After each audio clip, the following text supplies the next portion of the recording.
jolly good fellow, which nobody can deny, which nobody can deny, which nobody can deny. For he's a jolly good fellow, for he's a jolly good fellow, for he's a jolly good fellow, which nobody can deny.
Everybody, we're back. I'm sure you've all heard the news by this time that the verdict of the jury came in, and the net result of all of that was a total of about $1,600,000 that the jury found against the church and against Mother. It was split. Damages against the church and against Mother herself. And we wanted to come back and discuss that with you and let you know what the significance of all of this is. I'd just like to make a few opening comments before I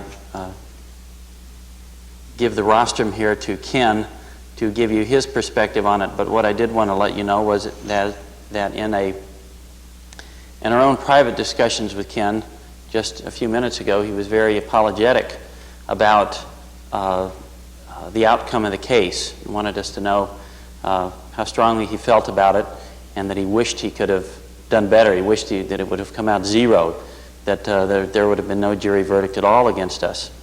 And what we told him was that we were very grateful for the outcome as it now stands, because what could have happened is that we could be standing here discussing the end of the church here today.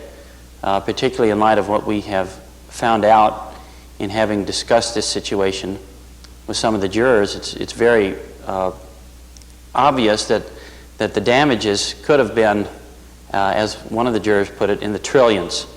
There were some of the jurors who wanted it to be in the trillions of dollars. They wanted maximum damages. They wanted to, in effect, put an end to the church, and that we also told him that's what we believe the intent of this whole lawsuit, this whole effort was from the very beginning on the part of those that have carried it off, is to cause the end of the church, to come back with a damage award so high that we could never afford to pay it, that we could never get a bond to post, to take it to an appeal court, because the damage is simply worth much more than what the church itself is worth. And that is not the case. It seems like a large damage award, and it is a lot of money, but it's something that if we have to, and if it comes to that, we can live with it, we can go on. It will not destroy us. It will not really cause anything not to happen that doesn't need to happen.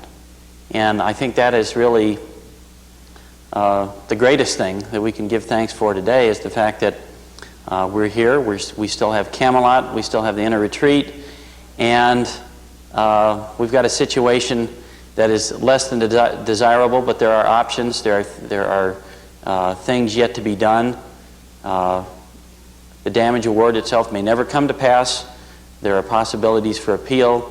We obviously don't know at this time what completely will happen as time goes on, but we have the options, and it's actually quite clear in my mind, from having discussed this with the jury, that the reason that we're talking about $1.6 million, just a little bit less than $1.6 million, instead of $30 million, which is what they wanted it to be, and what a number of the jurors wanted it to be, that or more, is because of the efforts of Ken, the excellent representation that we got, and the reversal, really, the real reversal of the effort that was made against us, the case that was made against us, that made the jury realize that these people aren't really that bad, and that there are faults on the Mull side of the case, and there's a lot of extenuating factors here that don't warrant the kind of destruction that we're talking about. And those people on the jury, I think it's fairly clear, fought for our side for the last 8 days that they've been deliberating to get it down to this level, to a level that they felt was, as one juror put it, was something that we could afford, something that would not destroy us. And I think in the final analysis, the way the case developed with the condition of Gregory Mull, his multiple sclerosis, his appearance, the sympathy factor connected with that, and primarily, really, what I guess it boils down to is just the bias in society, the predisposition that people have against New Age religion, against something new and different, and what appears to be odd or offbeat to them. We really were starting with 3 strikes against us, and I think it's somewhat of a miracle, so to speak, that we're still standing here today and not facing the absolute destruction of the church, given the kind of predispositions that we have now learned that many people on this jury had. So with that, that's really my comments on where we stand right now today. I'd like to introduce Ken Klein to you. Our attorney.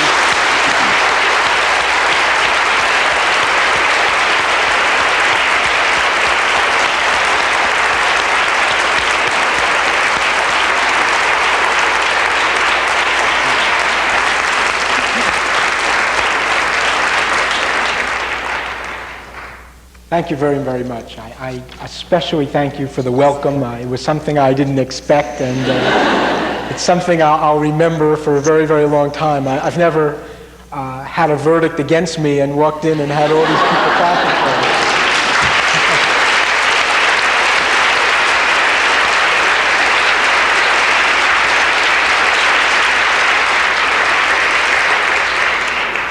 for me. Before I talk to you about the case, I do want to say one thing, that there are a lot of people here who I know, and the reason I know you is because at all kinds of crazy hours on Friday night and Saturday night and Sunday morning and Tuesday at 2 in the morning or whatever it is, you've all been coming to my office. Whenever I've called up at these crazy times and said, could you come here, could we give me some more information, could you do this, could you do that? And the people here have been great.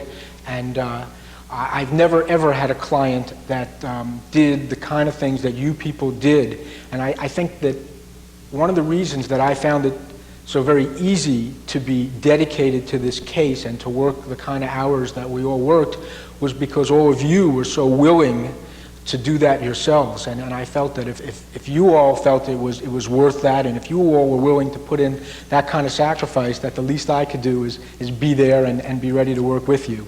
So I really think that whatever we accomplished was due in very, very, very large part to all the people here who when I called up, helped me, and to Ed, who just about lived in my office for much of these months, and to Elizabeth, and to everybody else.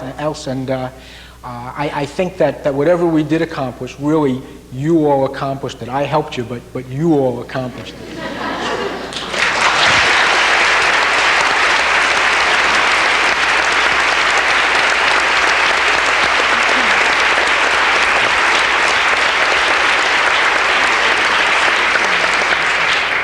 I think in the same vein that when we started the trial, the one thing I said I wanted each witness to remember is that not only are you testifying about certain facts and what happened and what didn't happen and who said what to whom, but every witness who got on the stand was a representative of this church.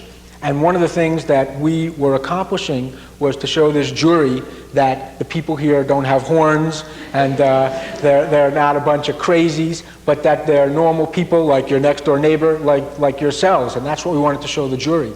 And I think to some extent we did it. We didn't 100% accomplish that because I think, as Ed said, we started off with about 3 strikes against us, and it was tough. I think one of the jurors, when talking to them today, said, well, all the witnesses who came in for the church said how great life was. And after a while, when we heard them all say that, we wondered whether they were being manipulated. But then she said, of course, if they didn't come in and say how great life is, we would have figured life isn't very good over there.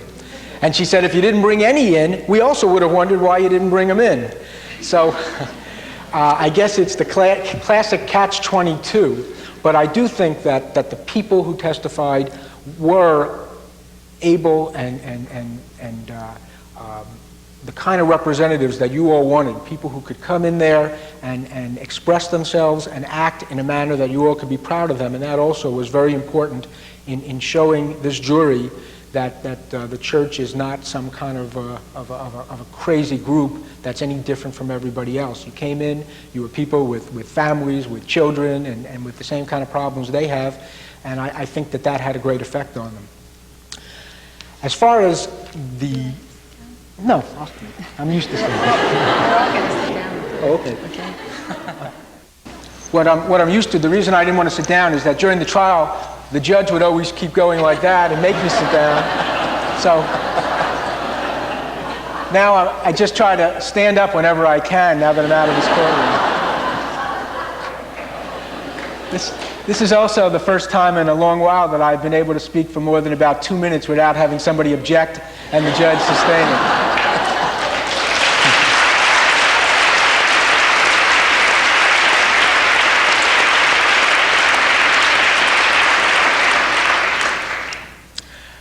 I think what I'll do for a little bit is tell you what we learned from talking to some of the jurors today, and then also discuss what the options are at this point. As far as what we learned, Ed has mentioned the one thing which probably saddens me the most, although it doesn't totally surprise me, and that is we really did start off with 2, maybe 2.5 strikes against us to begin with. I think the jurors were a conscientious group of people. I don't think they were dishonest, but I think that it is impossible in this day and age in the United States to get a jury who is going to come in and have absolutely no predispositions, no ideas about what we call a New Age religion. I just think it's impossible. Unfortunately, people have read too many things in the newspapers, and of course the newspapers never print the good stuff. They always write the terrible things because that's what sells papers. And I think from talking to the jurors that there's no question that the judicial rules were sort of set on their turned around in this case, whereas the plaintiff, Mull, is supposed to have the burden of proof on a lot of points.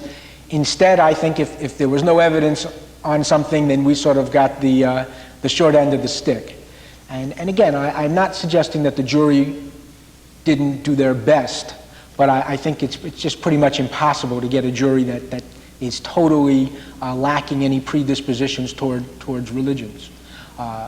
So that was one thing that we learned. And I think that when we talk about what the options are, we have to keep that in mind. We're just not going to get a jury that's going to come in there and say, we're going to put aside the fact that these people are different. We're going to put aside the fact that they live at a place called Camelot, which we don't know what it is, but it sure is different from what our neighbors do and what we do.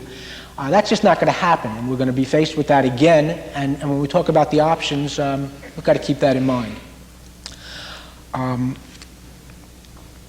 One of the problems in this case, I think, and if we do appeal this case, it'll be something that will be one of the main aspects of our appeal, is that a lot of information went into evidence, which, in my opinion, shouldn't have come into evidence.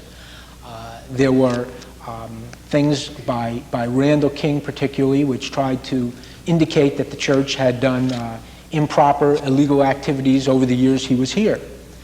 That presents an enormous problem for our side when he does that. We have a choice.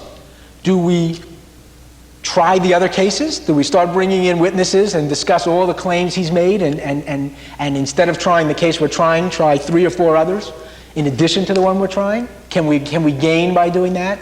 Or do we try to keep it out as best we can? Or do we ignore it?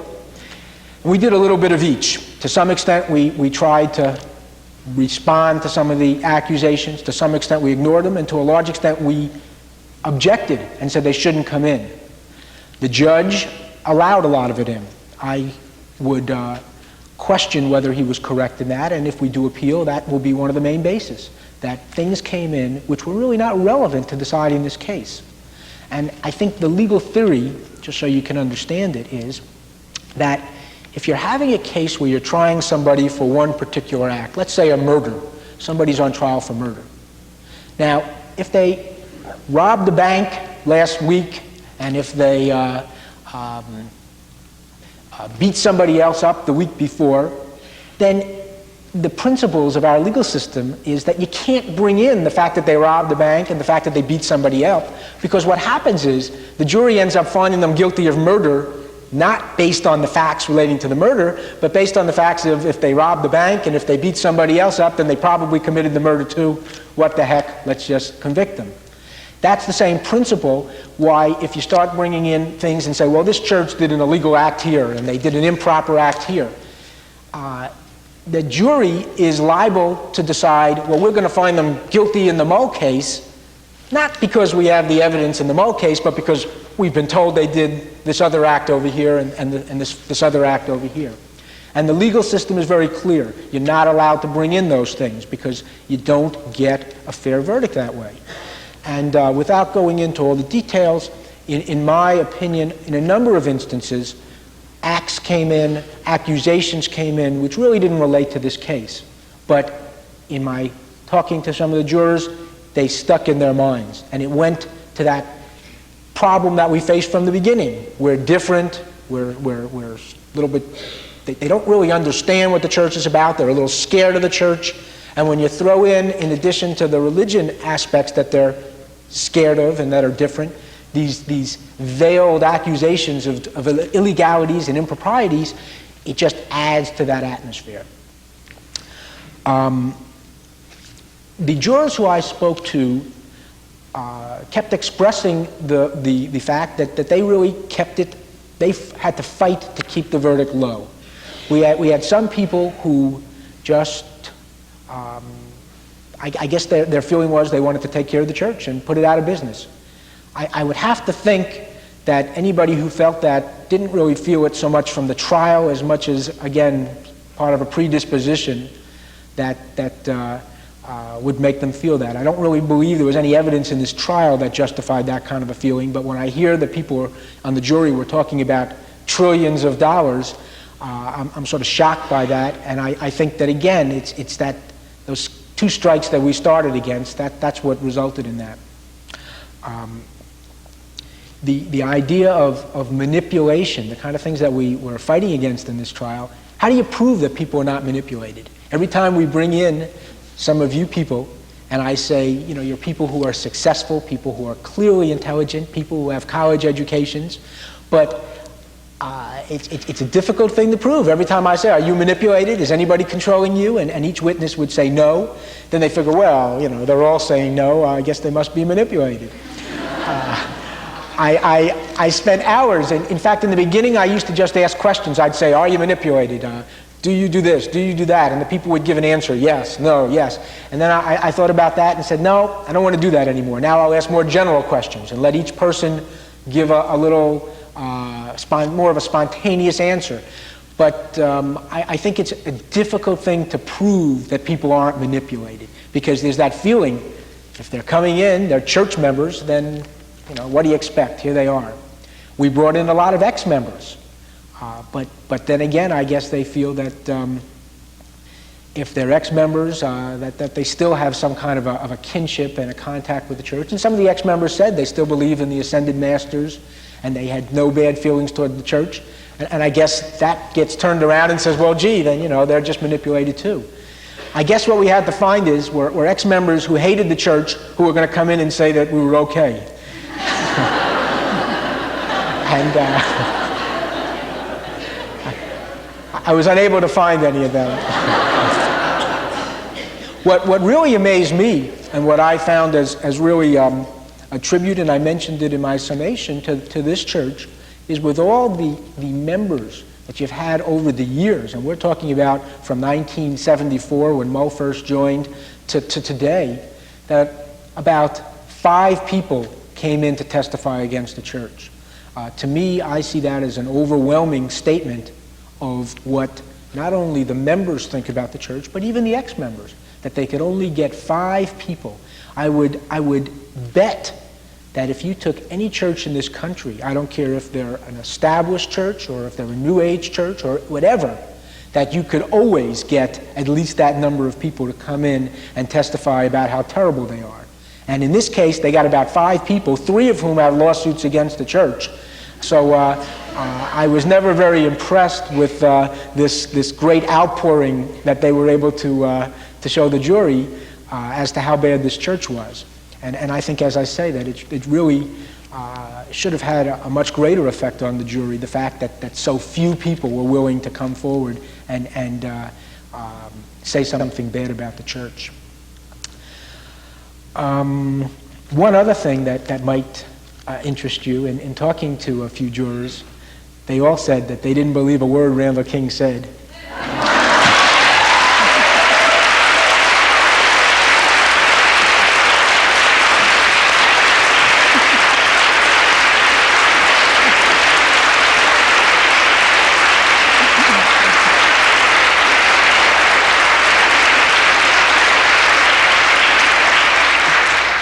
They said they totally discounted everything he said, and I told them that at least we could all agree on that. Yeah, and one of the interesting things was apparently he had gotten angry at some point out in the hallway, and the jurors, or at least some of them, saw that. So I guess you just can't hide those things from jurors. Eventually they find out what's really going on when, as far as personalities. As far as the future, where we go from here, I'll tell you what I've told Ed and Elizabeth about the options. Within the next 10 or 15 days, we can make certain motions to this judge. We can make a motion for a new trial. We can make a motion for him to reduce the amount of money. My guess is that based on my dealings with this judge, that he will deny both of those motions. I think if he granted them, I would probably faint right there in the courtroom. And then he'd probably hold me in contempt for doing that. But I think that the motions we'll be filing in his courtroom will be going through the motions. I don't think that they'll be granted, but we'll make them because they're proper. Then we have a choice of a couple of things. One is to just go through the appeal process. And the way you go through the appeal process is you have to put up a bond on to show that we can pay $1.6 million if we lose the appeal. And then you appeal to the next highest court, which is the appellate division. And there are a number of issues that I feel in this case are appealable. One of the very obvious ones that comes to mind is that they allowed them to put one of your decrees into evidence. In my book, I can't imagine how in a country where you have freedom of religion, you could allow somebody to put in evidence and use against a church one of their prayers. But that's what happened, and I think that it's something that in my opinion, would be certainly a valid issue to appeal.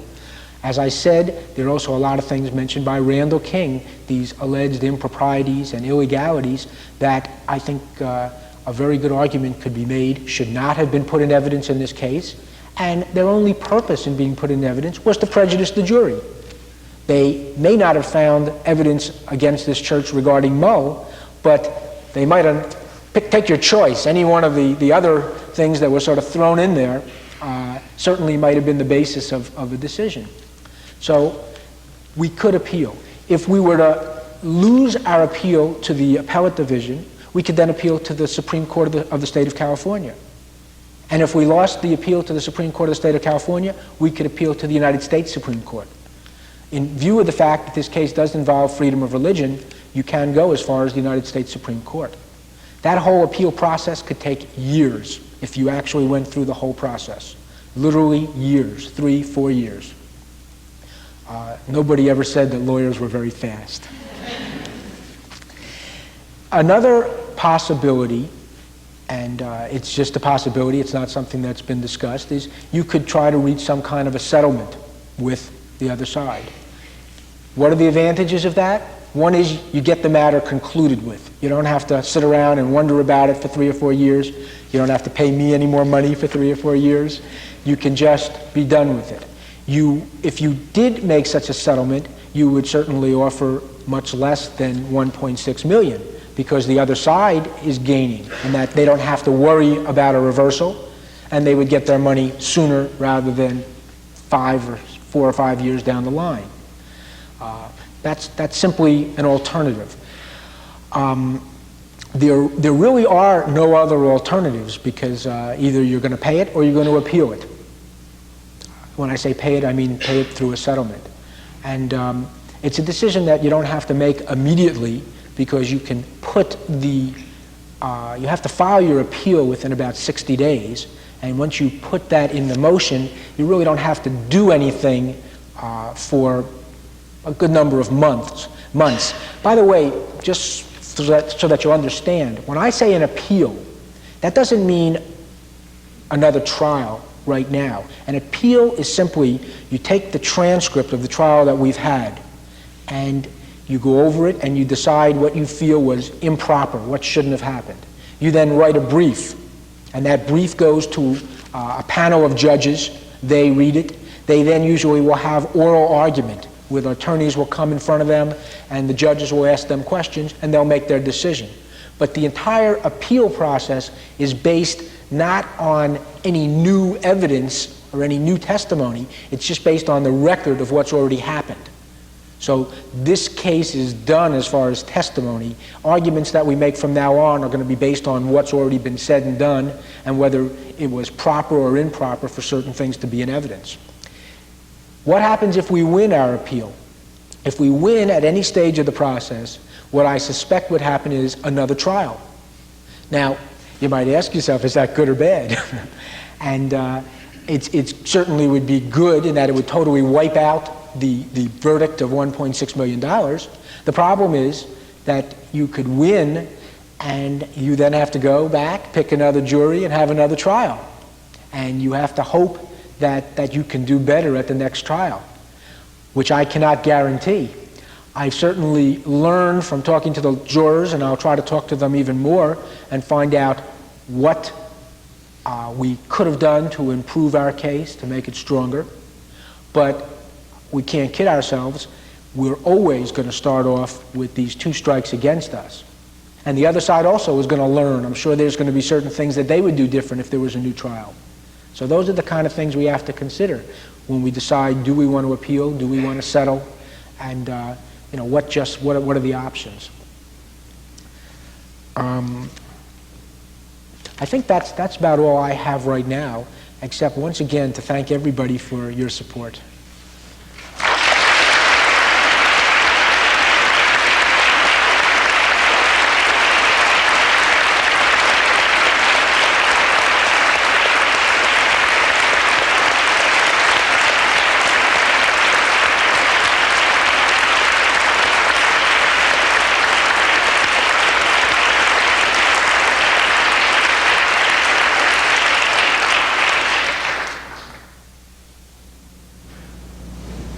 Well, as one of the jurors said today, they said, well, you may not be happy with this verdict, but Mr. Levy isn't happy with it either, because he had asked for $30 or $40 million.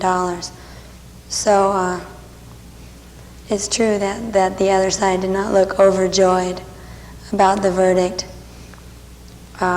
I was there this morning when the verdict was given.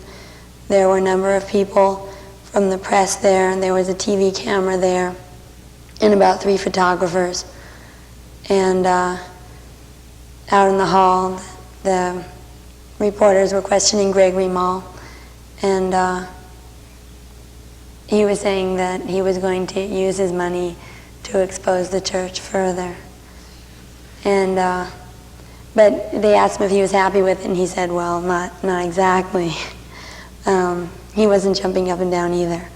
So I really think one of my strongest feelings is that for this organization and this church to even exist in this day and age, to me is a miracle. When you think about all the other religions that have been destroyed over the years, when you think of the Gnostics back in early Christianity, when you think of the different religions whose members were burned at the stake during the time of the Inquisition, I think when you think of Marie Antoinette, the French Revolution, I just think that just the very fact that we live in America and the educational system has progressed so far over the years that people have been taught that what liberty means and that you have the right to do what you want to do. Just the fact that those elements have been introduced into the consciousness of people, to me, made the difference in us getting a jury who was willing to still allow us to exist and do what we're doing, even though it may be completely against what they believe. And so I'm just grateful to be in America. And I'm not as happy about the verdict, but it's definitely brought a sense of perspective to me, and that we're really standing for something that we've stood up and fought, and we have the right to exist, which is a great thing.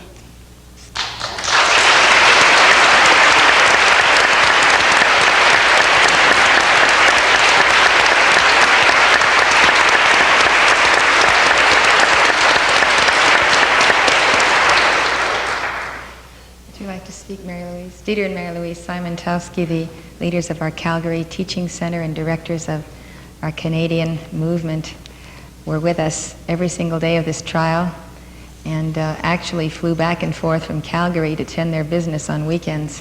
They were so dedicated to it. So they've seen the whole thing, and we asked them to be here before they have to fly away again.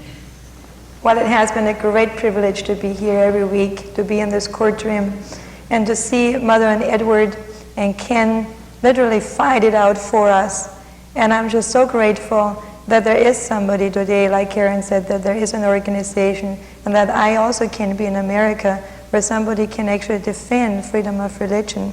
And I'm so grateful, Mother, that I have a guru, that I can follow this guru, and even though the verdict came in not what we would have liked it to be, or what God justice would be. God justice would really be a 0 verdict. It didn't come about, but I see the friendship of the Hearts of Light here. I see this organization and on the verge of expanding, and I see the wonderful teachings that the Ascended Masters bring forth as our personal victory. And this is what I'm holding on to. This is what I'm seeing as being worth a lot more than $1.5 million or whatever the settlement or the verdict eventually will end up to be. And I think for a few $100,000, these people have sold their souls, while we have all this victory ahead of us, our personal path, our friendship, and all that we have going for ourselves in this life. And one of the jurors was saying that they could not bring Mother down from the position of Vicar of Christ and messenger. They could not bring her down to the human level. And it made it clear to me that truly the Christ was on trial and nothing else.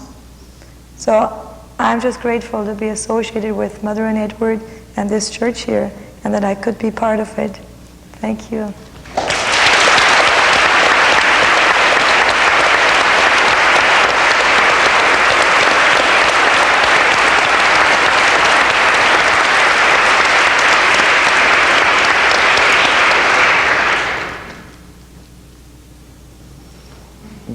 When I first, before I contacted the teachings, I really didn't think that people would outright lie and be as vicious as what we've experienced now.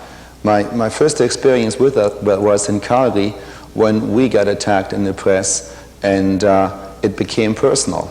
We ourselves were attacked, and I was interviewed by a newspaper reporter, and what she actually wrote and what I said, there was no resemblance there. It was totally changed. And I said, my God, how is this possible? And at that point I realized that what really is on trial is the light, it's the honesty, it's to bring civilization to a higher understanding. And I had to accept the fact that people just for the sake of the hatred will do anything. And when the court case started, and they put on their case, after about the first few or even the first hour, I thought, well, we'll never get out of this one. You know, we look so guilty, we look so bad. What will we do about this? And I think when Ken says we had 2 strikes against us, I would say we had 2.75 strikes against us. And about 1.75 strikes against us was the judge himself, who really, I think, has a great influence on the jury. One of the jurors told us today that they told us about their experience, how they felt about Mother, and that she was maybe too much of a preacher up there on the witness stand. But she said at that point we were really even more scared of the judge. So that's the influence he had on them. His anger for Mother and his church influenced the jury that much that they actually became scared. And when you're scared, you can be greatly influenced. So when they put on their case and these incredible lies and this hatred came down, and speaking to some of the jurors this afternoon, I realized that a certain amount of the jurors basically just put filters around their heads, strong, thick filters, and everything that was presented by us later on could not filter through because we were guilty. And so that's why these people just took that ground of let's crucify them. You know, trillions of dollars, I don't know what they mean by trillions, but we know that they mean many, many millions. So I think when I look at everything that has happened, when I look at the joy in my heart that Like Ken said, we are still here, or like Edward said, we're still an organization. We can go on building the inner retreat. We can go on doing outreach. We can go on living at Camelot, and we can go on flying from Calgary to Camelot. Hopefully for better reasons than this. Then I really feel that we have achieved the best possible that God and man can achieve at this time in society. Thank you.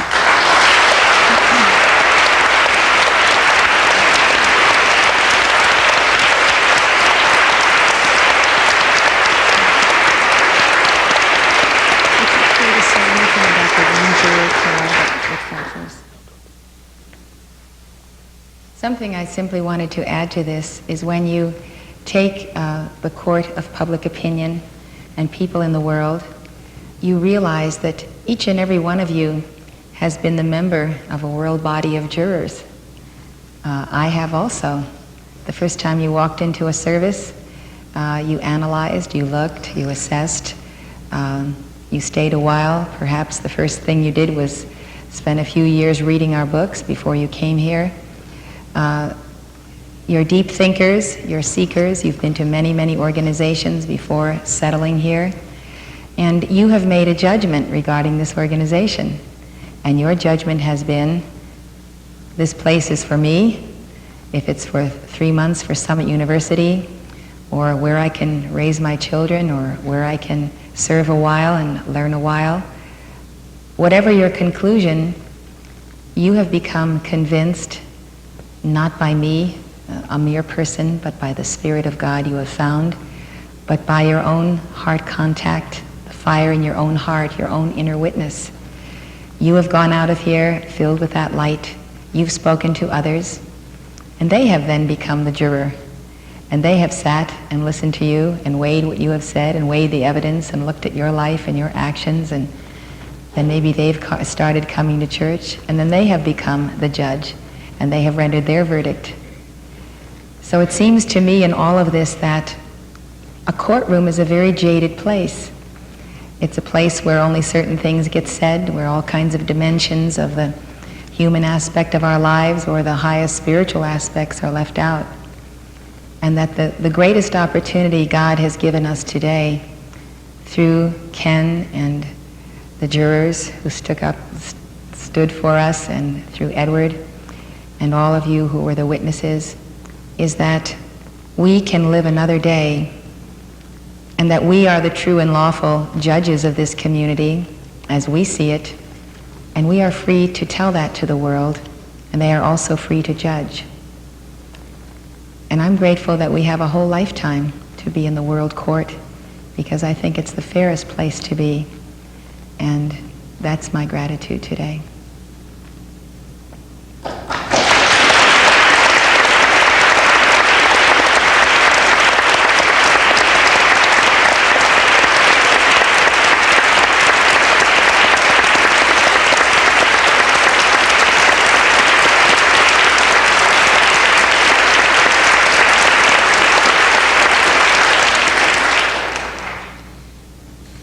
Ken is offered to answer any questions you might have. If you do have one, stand and state your name and ask your question.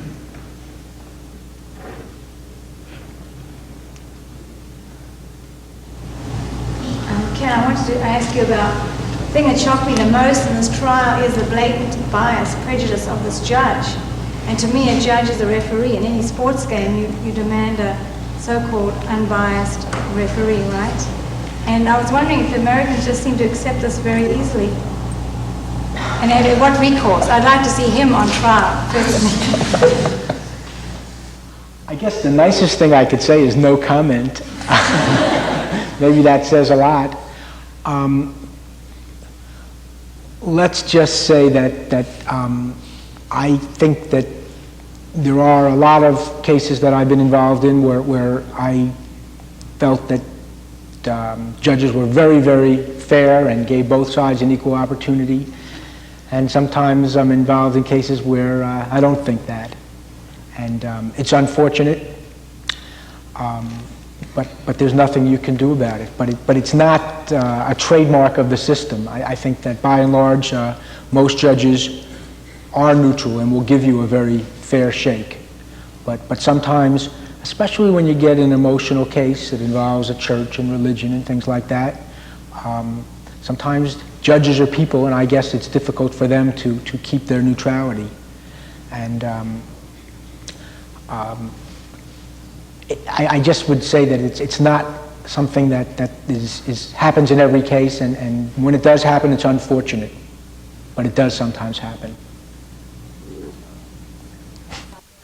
You mentioned that one of the decrees was used as evidence against us. I would like to know which decree it was, and also I would like to know which one of the jurors was for us and what line of the clock she was on.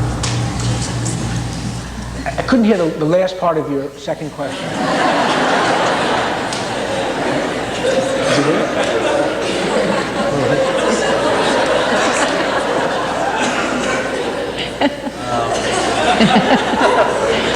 I take it there was a reason I couldn't hear the last part.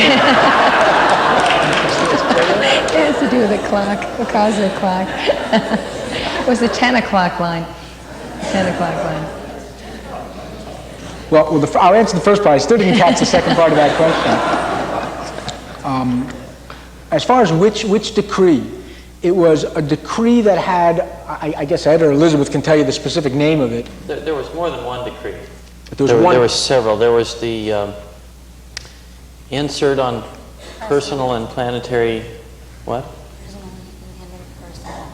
Personal and impersonal hatred, yeah. And the Estrella decree was also in evidence, both on tape as well as getting several of the witnesses to recite it. And that happened 2 or 3 times. And I'm the only one that recited the Estrella decree. but it was on tape also. Yeah. Okay. And then the insert on personal and impersonal hatred was they forced one of the witnesses to recite the entire decree in court. And then there was a couple of short versions of decrees that are given, such as one of the witnesses stood up and said, "Hail Saint Germain," and gave a Nazi salute as a demonstration of how that's done. Randall King, what was the one he did? Yeah, smash, blast, annihilate, shatter, dissolve, and consume. And then there was, and blue lightning bombs descend, and he got up and gave that. Really loud. Yeah, real loud, very loud.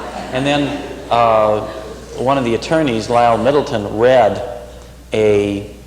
some kind of an exorcism decree that we have. I'm not sure which one. Read it, basically yelled it out loud, and wielded a sword around and waved a sword around as an example of how the Summit University clearance is done, and how it's as evidence of this being a hypnotic, a way to impose hypnosis upon somebody. So, all told, you're talking about 6 or 7 times that some kind of a decree that it was brought into evidence, either by getting the person to recite it or a tape of it or something like that. Obviously, the decrees that were chosen were very selective.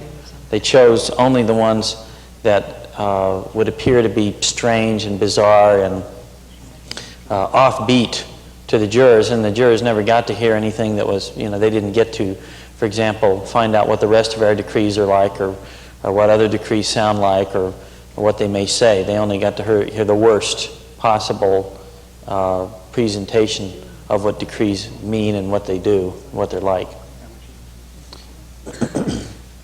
The answer to the second part of your question is that the juror who was for us was juror number 11, who is on the 10 o'clock line.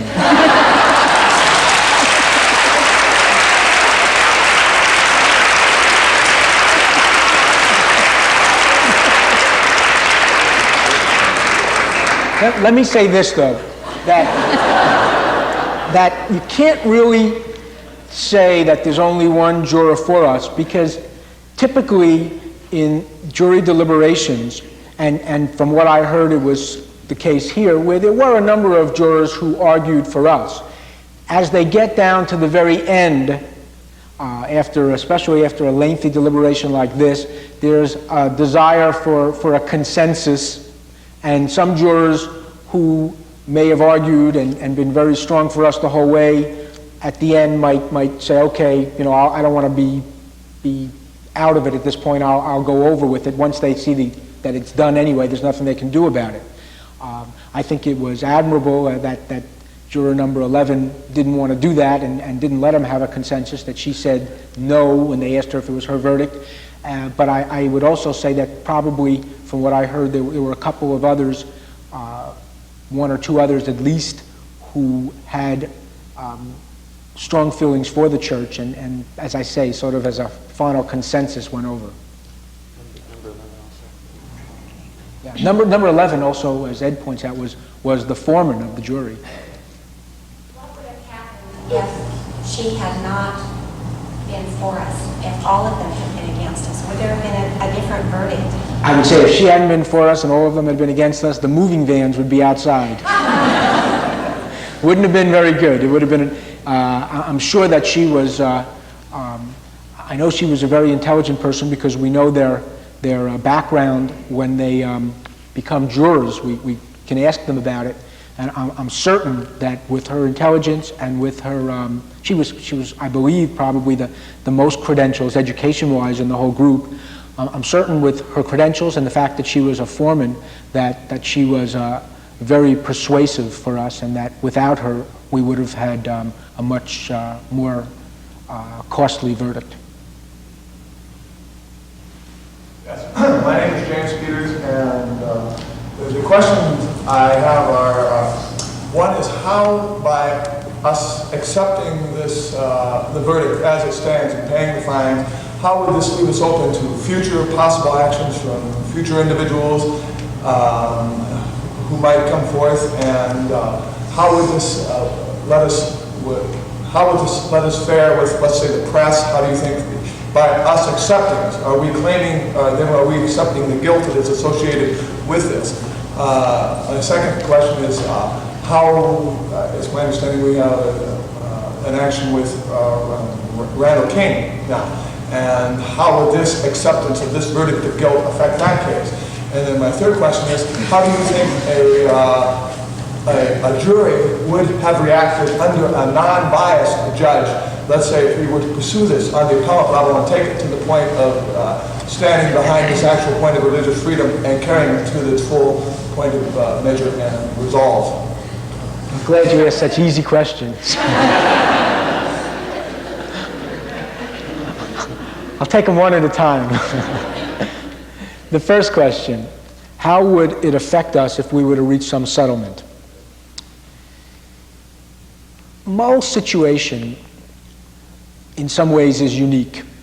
You have an elderly man who, although he alleges, whether it's true or not is again for the jury, alleges that this church broke up his marriage, alleges that this church ruined his business, and I would say that the most difficult aspect of the case is he has multiple sclerosis, MS, which is nothing to do with this church, but it makes him an extremely pitiful sight for these jurors to see.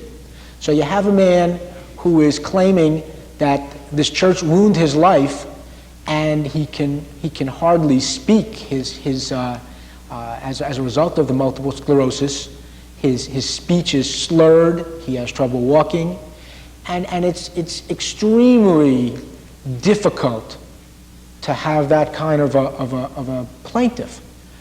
If there's a lot of other people out there with these same characteristics, then maybe you want to think twice about settling this case, because they certainly might be encouraged. But I doubt that there's many people that have this kind of a situation.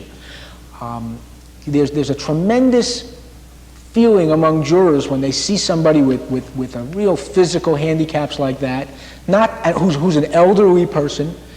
Yeah, there's a tremendous urge.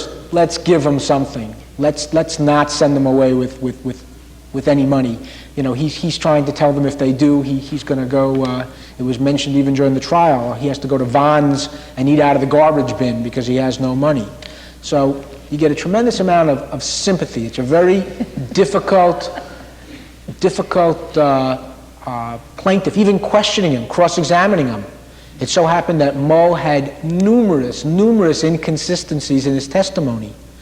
But I will not in the future, and did not relish the opportunity to cross-examine somebody with multiple sclerosis.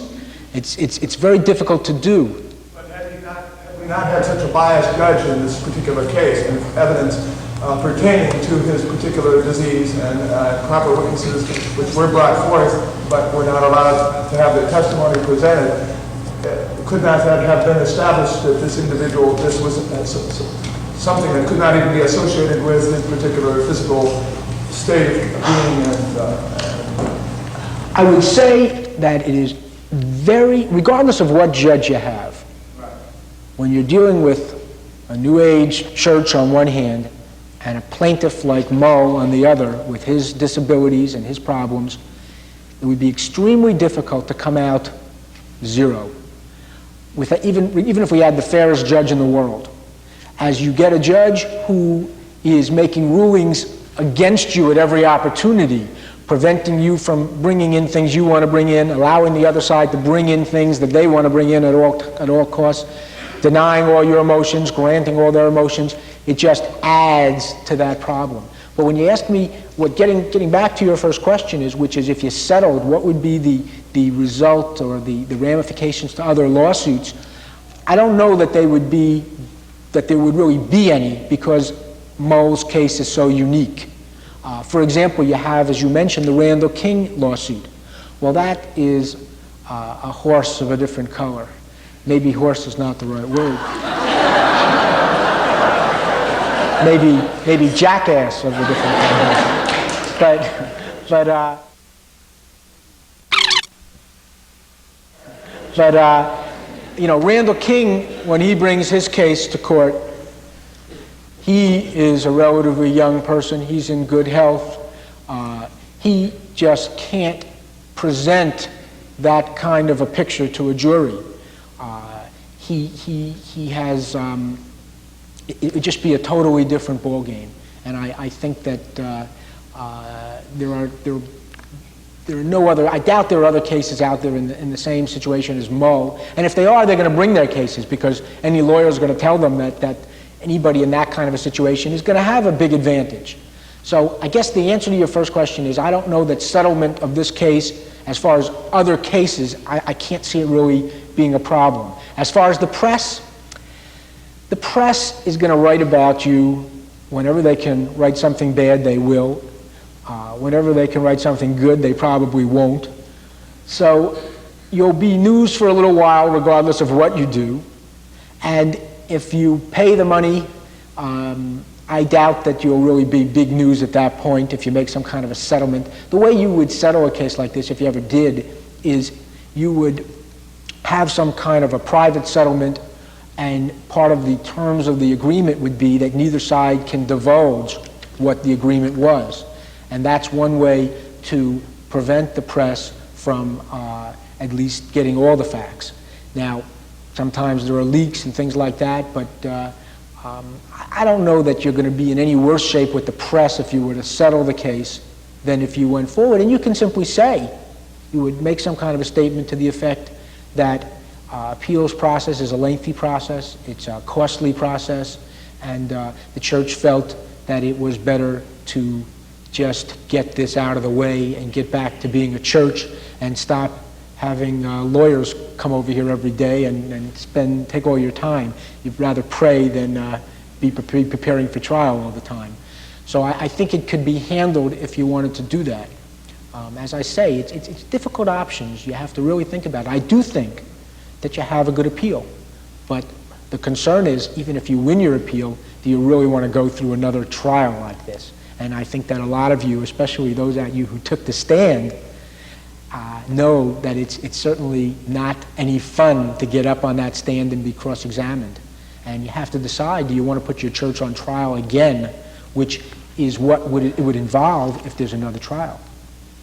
So have I answered? Is there still part of that question I haven't gotten to yet? Do you think we would fare with, let's say, would have fared with an unbiased judge who had taken the evidence and in fact and allowed, to be allowed into evidence, and then the jury's perception of that as the evidence was being brought forth? Okay, let's put it this way. Let's say we get a judge who does whatever we feel should be done. He agrees and lets it all in. How will we do? I don't know. I don't know, because the jury is so crucial. It's a terrible fact that, I went to law school for 3 years. I've been practicing law for about 15, and yet I am well aware of the fact that I can do a terrific job in court, but if I didn't pick a good jury, it doesn't matter. You can be brilliant, but if your jurors have made up their minds beforehand, or if they have 2.75 strikes against you as far as they're concerned beforehand, then no matter how brilliant you are, you're probably not going to win. Again, I want to make it clear, I'm not suggesting that these jurors were in any way dishonest or anything like that. I really think they did their best. But in this day and age, they do come into that courtroom with certain predispositions, certain attitudes, and whether we can totally erase those attitudes.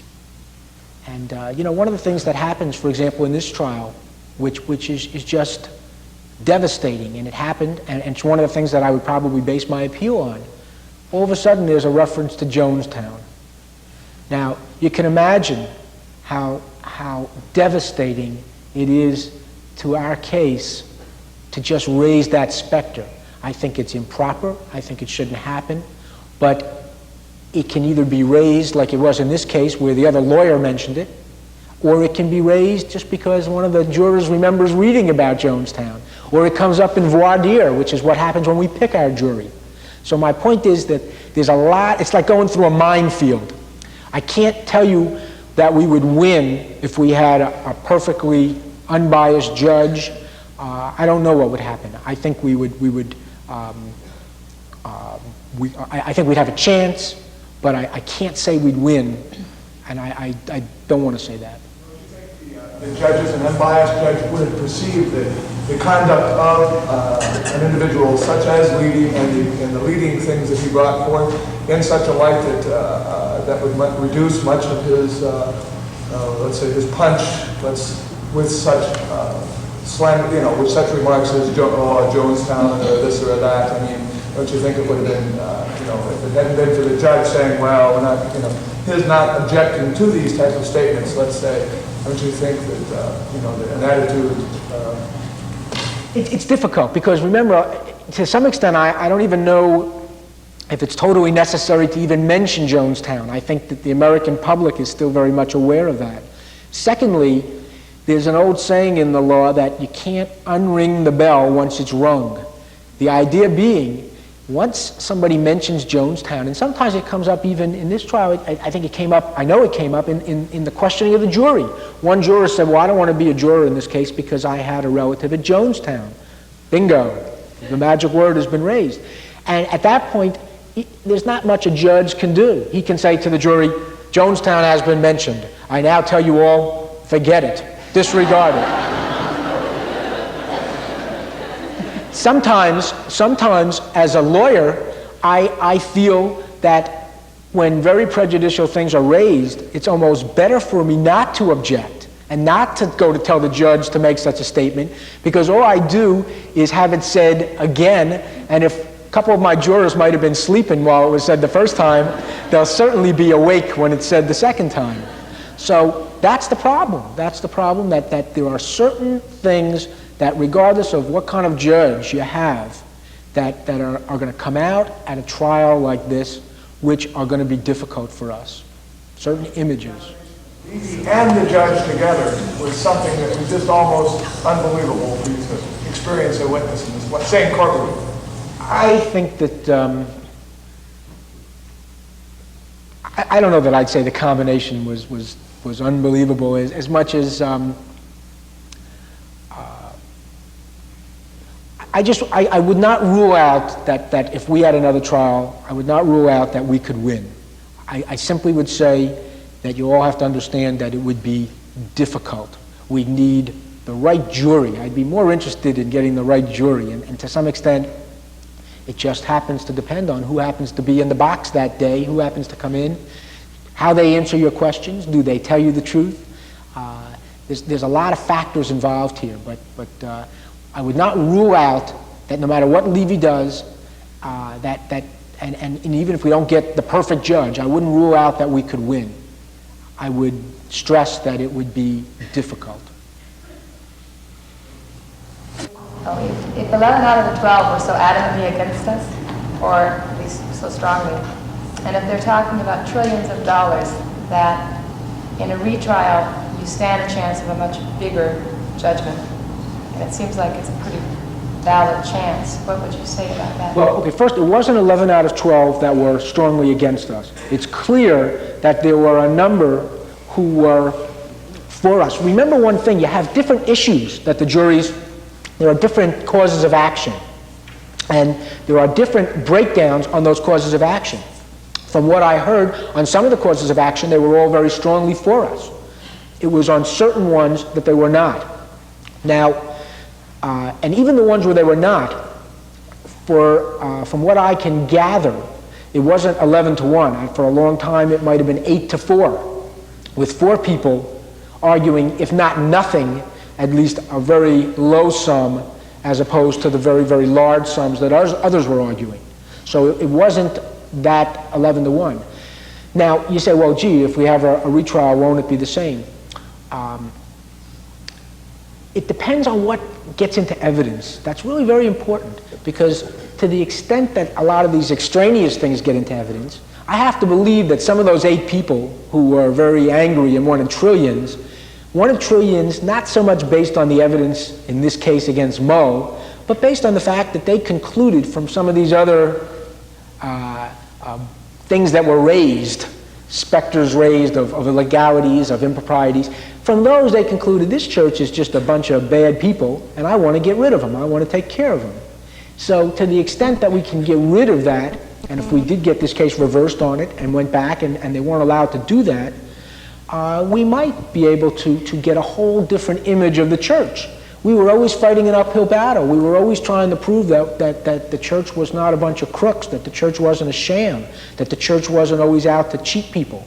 And it was like running uphill for 2 months. And if we could prevent some of that from getting into evidence, and I think that some of it shouldn't have been in evidence, and if we could keep it out, then we don't have to always be on the defensive. We can then think more of being a little on the offensive instead of always having to defend ourselves. Oh, we didn't do that, or we didn't do this. So it might not be quite the same thing. Plus, there's a decision which I was just given this morning, and I haven't even finished reading it. It's in a case that was against the church, which just came out, and although I can't give you my definitive legal judgment because I only read about half of it, but what little I read looked like it might be very favorable to our situation, in that some of the same expert witnesses testified in that case. And to the extent that I do read that, and to the extent it is as favorable as it appears at the outset to me without having read it all, that also could radically change the rules of this ball game, to the extent that it prevents them from doing certain things that they've done, from putting in certain types of evidence. It's just a whole different ball game. And if it is, then I would suspect that you don't have to look at this and say, well, if we were 11-1 or 8-4 here, what's going to change it? Because it'll just be a whole different scenario that could be presented to a new jury. Okay? Go ahead. Hi, my name is Bert Bilozinski, and I have 2 questions. The second one is based on the first answer. First of all, what I'd like to know is, what was his specific claim? Did he claim that the damages incurred upon his life were based on the rituals he practiced, or upon the personalities he interacted with while here? You ever play that shell game where they keep moving the shell around and you're trying to figure out under which which cup is the shell. That's sort of like his claim. It was sort of whatever you wanted to. He sort of took a whole bunch of things, threw them out, and said, whichever one you want, that'll be my claim. He started out saying his claim was that when he came to Camelot, he was cheated in that they told him they'd do one thing and they did another. At another time, he said he was defrauded because people, they told him if he didn't do certain things that people would be told that he was a homosexual. At another time, he claimed that he was defrauded in that he gave up his business and just a whole lot of things. It was very difficult to keep track of what really was his claim as to how he was defrauded. And I think that was really the strategy of the other side, that with a sympathetic figure such as he was, and with this evil church on the other side, that if they could just throw out enough possibilities, that the jury might pick one and decide that was the fraud. I really can't tell you. I mean, I heard his whole summation, I've read his complaint, and I can't tell you exactly what the fraud is. It switched around depending on what the latest fad was at the trial. Okay, and then the second question would be, to use a medical malpractice suit as an allegory, you have a personality, the person administering it, the doctor, and you have an institution who trained him with a ritual, say Columbia University. Now, when that comes up before a court, and there's a damages claimed, I mean, see what I'm getting at is the ritual. How can they attack the ritual? If the doctor was brought on trial, would the court put Columbia University on trial because of the ritual the doctor practiced? The ritual they attacked, I think basically they attacked it because they had a claim for intentional infliction of emotional distress. And I think they attacked the ritual by saying that everybody here prayed against them, and by praying against them, they caused them great emotional distress. And that's why they put that decree in evidence, because the decree had a blank line. And they said, well, that's where they fill in Gregory Moll's name, and this caused them great distress to know that people were filling in his name. And they said he was called the beast of blasphemy, and that caused them great distress. And I think the rituals were brought in for that purpose. And the second purpose that they tried to use the rituals for was to say that the rituals promote brainwashing, and that by the rituals everybody is brainwashed. And those were the two uses that they made of the rituals. Did the court know that when you decree it's not a conscious change in tone of voice, that it's kind of an automatic thing? Because it all becomes one tone eventually. We did our best to explain decreeing. We had Elizabeth explain it. We also brought in one witness who I thought was pretty effective, who is, his name is Gordon Melton, who is a theologian, who has, well, when you go on vacation, you go and look at the sites. Gordon goes to the different churches. That's what Gordon lives for. He goes to a town, and right away he goes to the church and studies them for a while. And as a result, you name it, and Gordon's been there and prayed with them.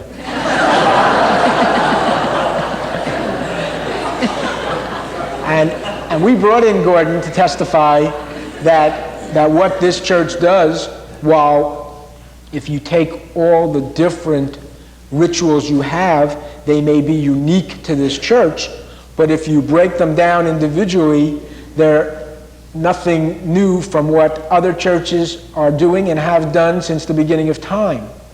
And we included decrees in that, and he spoke about decrees and explained it in what I felt was a very rational way. Some of the jurors I talked to told us that they didn't feel that the decree sound itself was a problem in any way. But I didn't speak to all the jurors, and I don't know if some of them were intimidated by what decreeing is. And as you can appreciate, it's very, very difficult in a courtroom to explain what decreeing is and to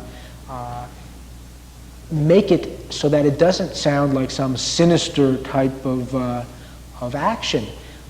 Anything that is different from what jurors are used to in their everyday life, I think they tend to have suspicions about. And that's one of the problems when you start having a trial and you start bringing in decrees and things like that.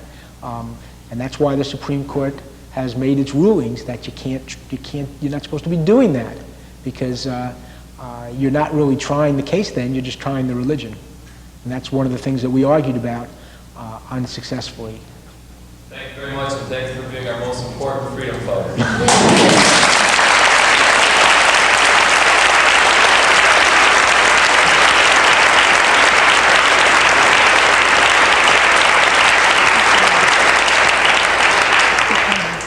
By the way, I should say, I didn't start out as a freedom fighter. I just started out as a regular old lawyer, but I sort of got caught up in the whole thing as we went along. And again, it really was because of the enthusiasm and the people I met here that made it very easy to become a freedom fighter. Can I have a couple questions for you as well? My name is Andy Kramer. First of all, I want to get your input in terms of if you went through the appeal process and were successful, and based on your comments about this case that you've only read part of, and some other precedents that have been set in terms of overturning similar religious type situations, what kind of sense do you have if you took away the ability of leaving et al. To use like a shotgun effect, what's the chance of them potentially not even going for a second trial on this? And my other question is in regards to the judge's comments to the jury, his instructions. I felt personally that, particularly when we talk about fraud, that he prejudiced the jury in his comments when he indicated all these different points that have to be there to be fraud, but then he added a kicker on that by saying that unless you have a certain individual who comes a certain position and ascribes himself to a certain role and so forth. And I felt that was very interesting in terms of the jury's award that they only found against Mother in that regard. And I felt that was a definite tie-in. And I wondered if that would be any basis in terms of being an appropriate comment for the appeal. The first part of the question as to whether, if we won the appeal, what the other side would do, I would assume that they would proceed. They might want to settle, but I don't think they would just give up and leave. I think that would be a little bit too optimistic. I don't think that'll happen. If you want an appeal, then it would certainly reverse the situation in that if you tried to settle now, they're sort of in the driver's seat, and we're the ones who would be asking for the settlement. I think if you want an appeal, it might be the other way around. I don't know that they would be that anxious to go to another long trial either. But I don't really know. You know, it's to some extent it might depend on Mull's health, on things like that. The second part involving the judge's instructions, we had given instructions and the other side gave instructions in. There are, while I do have certain objections to the judge's instructions, I think he could have given some others that I would have liked, which he didn't give. I think the particular one that you were upset about, he could give that one, but I might have liked him to give some others that he chose not to give. One of the things also I should tell you, because you might ask, you know, what exactly, this goes back to that question about what was the theory of the fraud.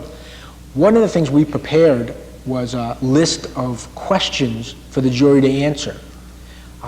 They're called special interrogatories. And if the judge would have let the jury answer them, then you would have a much better idea of just what was the basis for the jury's decision. Because these special interrogatories would, for example, say, do you find that there was a contract between the church and Mr. Mull? If so, did you find that the church breached it? And it's a number of questions like that that the jury has to answer. But the judge has discretion as to whether he wants to give those questions to the jury. As I say, if he gives them, then we have a much better idea of exactly what the theory was that the jury found fraud or whatever they found. But he didn't give them. Another thing that would make it easier to know what this verdict was about, we had asked that instead of just having a verdict, Ed Francis, yes, no, how much? Elizabeth, yes, no, how much? Monroe Shearer, yes, no, how much? Which is the way it was done. We had asked that there be, with respect to each of the causes of action, assault. Elizabeth, yes, no, how much? At least that way we could understand just what the basis of the decision was. But we were overruled on that too, so we really don't know other than what the jurors tell us in the conversations. As far as the instructions, the way instructions work, the judge just has a lot of discretion in that regard. I would say, although I'm not wild about those instructions, that probably they're not really enough to overturn the case on, because the way that you get these jury instructions is you go to different cases and you pull out different phrases that you like, and if you can back it up with a case, then probably it'll be acceptable when the appeals court looks at it. I think there are numerous areas of appeal, probably not so much on the instructions, though. My name is Jean Hoffman, and you mentioned that you could go before the judge and ask for certain things within the next 10 or 15 days.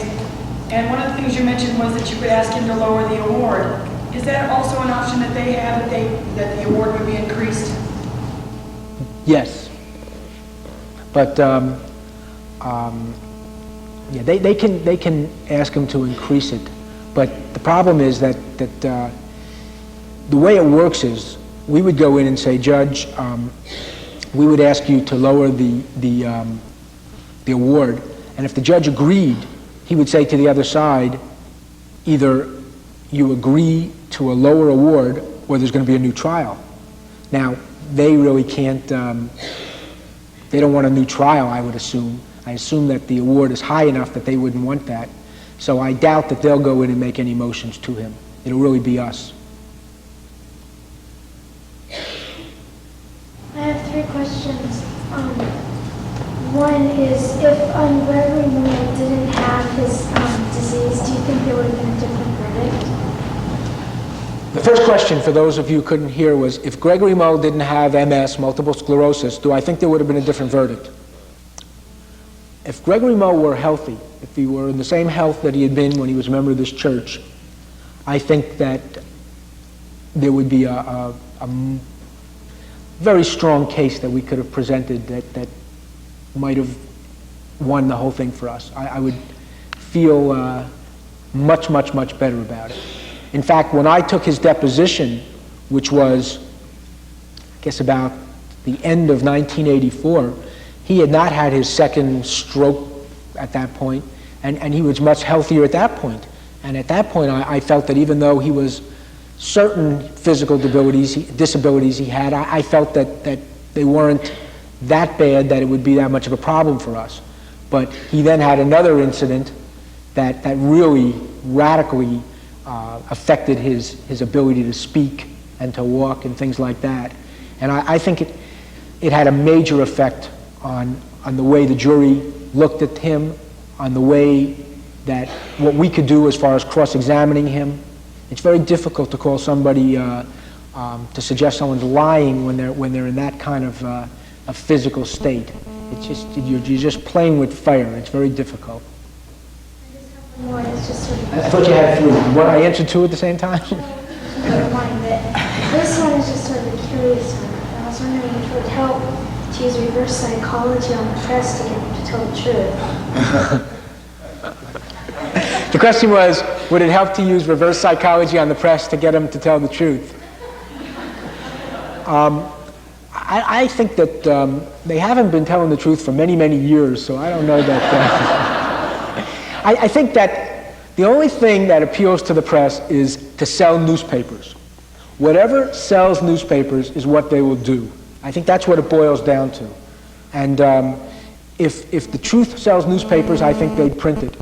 But I think in the case of a church like this, it's much better for circulation to write nasty things than nice things. And I think they'll probably continue along that path. My name is Carol Price. There's the legal theory of the deep pocket. Whoever has the most money gets nailed in the lawsuit, regardless of what their members have done or haven't done. We have riveted into our consciousness the importance of our actions individually as we go out and as this church expands and we take the teachings out into the public. Can you give us any kind of points of guidance? Because we're all wondering, if you say hello in an improper way, whether somebody can hit the church for more than $1 million worth of lawsuits. Obviously, we can't be catatonic in our process of going out and bringing the teachings, but we have to be smart. And can you give us any kind of guidance? Well, the one thing I can say is this. Did everybody hear the question? Okay, the question was that in this day and age, everybody's looking to sue everybody, and each one of you, when you go out, what can you do or what should you not do to avoid a situation where somebody sues the church because of something you've said or something you've done?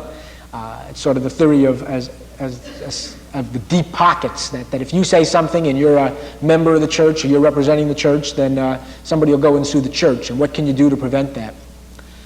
I would say that the one thing you want to do is avoid going out and making a whole lot of statements about Gregory Moe or Randall King or anybody who is an ex-member of the church.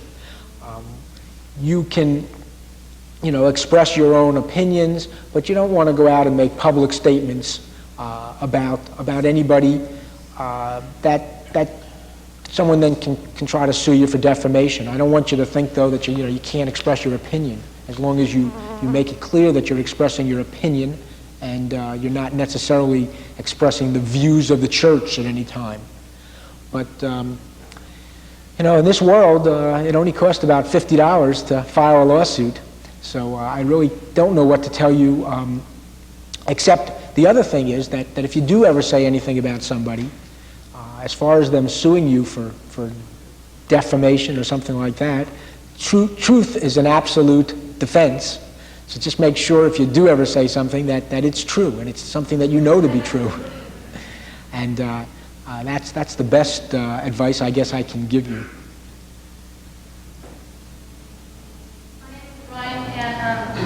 I want to know if the jury did the jury know that the judge was doing illegal things? Well, I don't want to say he was doing illegal things. Let's say that he and I frequently disagreed on what should have been put in evidence and what shouldn't have been put in evidence. And I wouldn't be surprised if he was right on some of them, but I wouldn't be surprised if I was right on some of the others.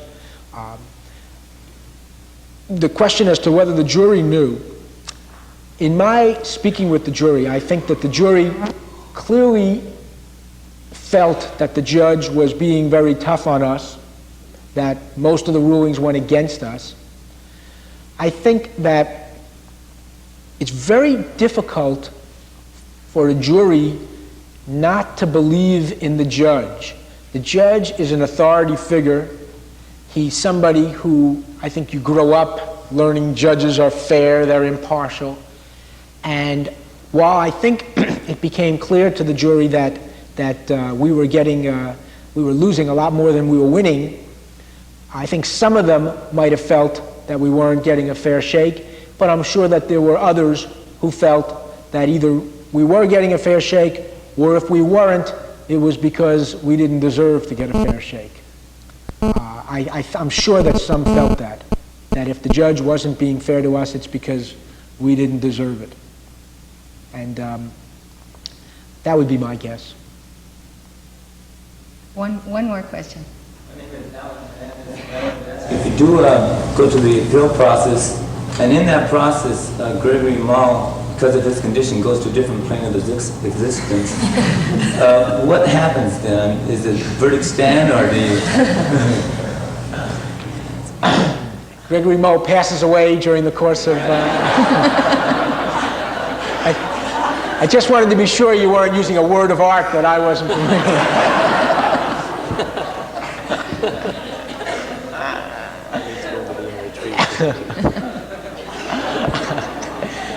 What happens is this. It wouldn't end the lawsuit. If we went back and had another trial, they would read all of the testimony of Gregory Moe from this trial. And then I imagine they would try to say that not only did we cause Gregory Moe to have multiple sclerosis, but we killed him. And therefore possibly award to his daughter. Is that right? Well, it would go to his estate, is what would happen. But we can't just wait him out, because eventually it still would have to be tried. Do you have anything else you want to add to this? We're going to have to study the situation somewhat and come to a conclusion ourselves of what the best course of action at this point in time is. We have a week or 10 days to think it over and to study the options and decide exactly what is to be done. I don't know, but there's not that much more to be said about it right now. I guess the only thing I would say is that I've been reinvigorated by all of you, by the song, by the enthusiasm for everybody here, and whatever course of action you decide you want to embark upon, I will do everything I can and work as hard as I can to make sure it's successful for you.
want to tell you all that Ken's from New York, in case you didn't guess.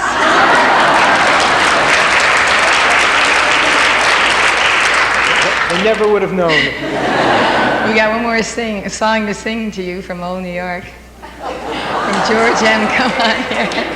From Broadway.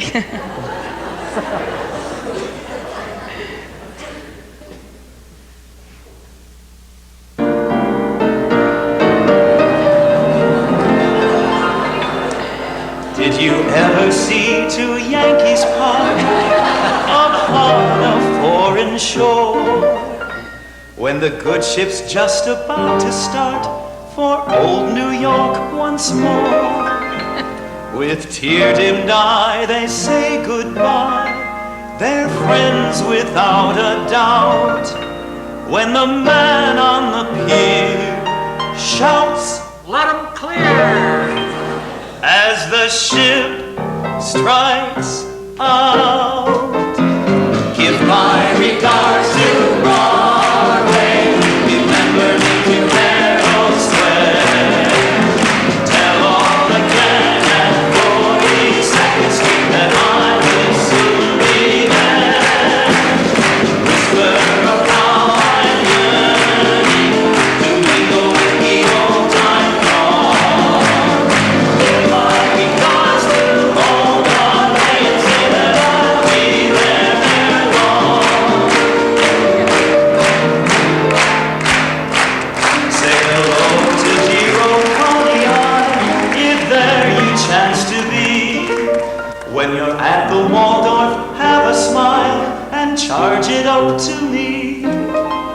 Mention my name every place you go, as round the town you roam. Wish you'd call on my gal. Now remember, old pal, when you get back home. My regards to Broadway, remember me to Harold Square. Tell all the gang at 42nd Street that I will soon be there. Whisper of how I'm yearning to mingle with the old time throng. Give my regards to old Broadway and say that I'll be there ere long. Give my regards to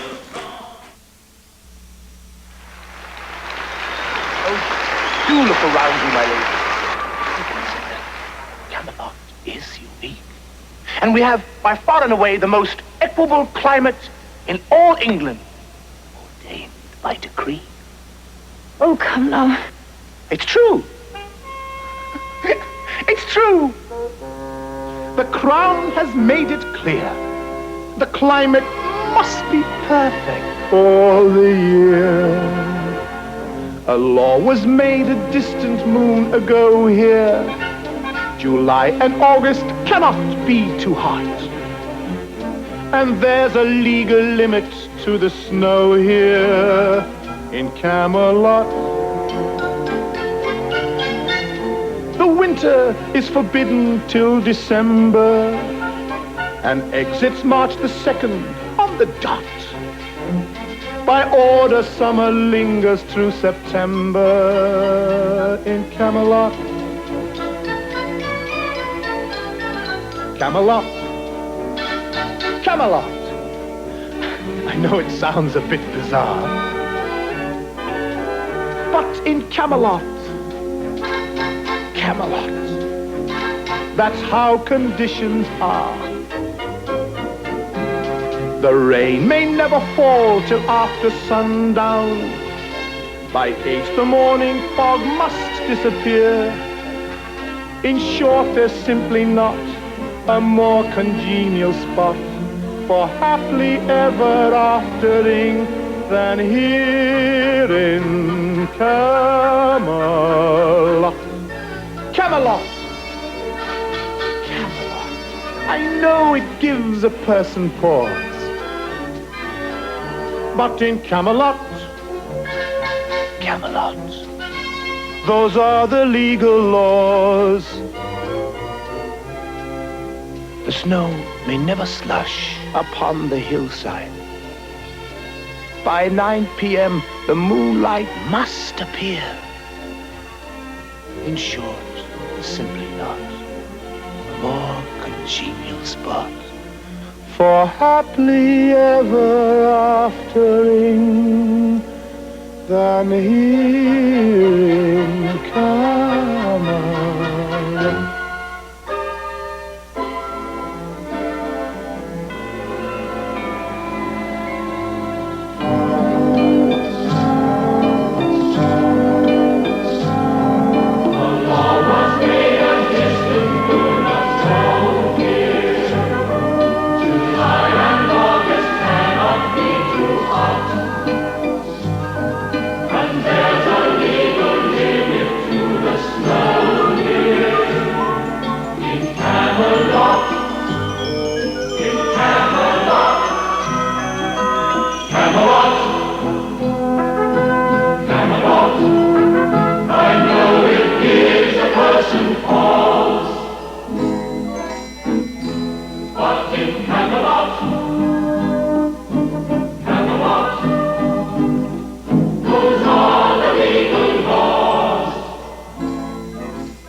If ever I would leave you, it wouldn't be in summer. Seeing you in summer, I never would go. Your hair streaked with sunlight, your lips red as flame, your face with a luster that puts gold to shame. But if I'd ever leave you, it couldn't be in autumn. How I'd leave in autumn, I never would know. I've seen how you sparkle when fall nips the air. I know you in autumn, and I must be there. And could I leave you running madly through the snow, or on a wintry evening when you catch the fire's glow? If ever I would leave you,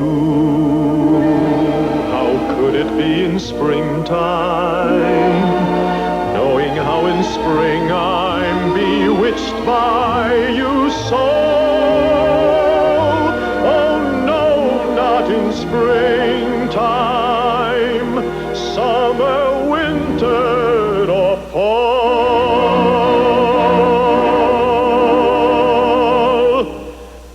No, never could I leave you at all.